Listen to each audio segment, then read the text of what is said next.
Hi, in 2 days my gangland thriller Family will be published. It's on pre-sale at the moment, and I've been going through the main characters. Today it's Luke Glass. Luke is the narrator. We hear the story and understand it through him. All his life he's been in awe of his brother Danny, and Danny has used that to control him. But 7 years in Wandsworth changes Luke, and when he's released, he's determined to get out of the life. The problem is, Danny won't let him. We meet up with him when he's squaring the account with a guy called Keith, who sexually assaulted a woman he knows.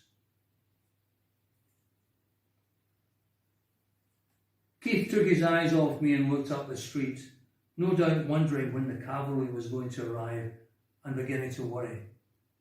They were cutting it tight.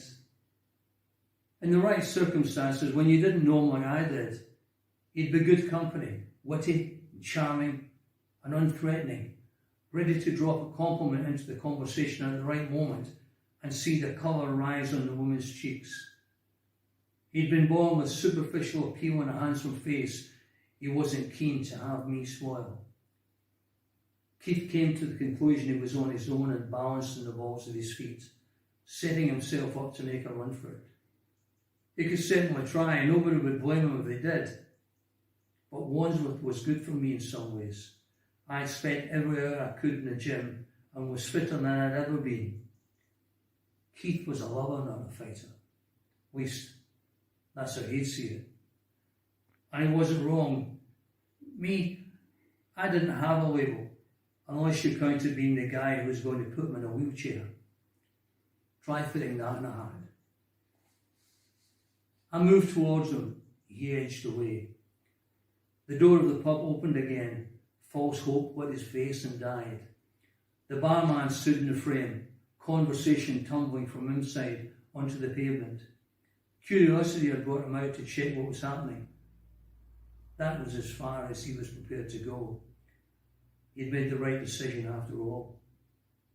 A part of me regretted it, the part that ached to hurt him. I said 10.8 seconds. I lost him. 10.8 seconds for the 100 yards. I'll catch you before you get as far as the pub. And you can have an audience here you beg for mercy. Well, I beat your brains in. Up to you. My advice, get it over with here. Take your medicine like a big boy. We both know you deserve it. It had been a night of choices. For me, for the barman. I was giving Keith a choice. More than he'd done with Mandy.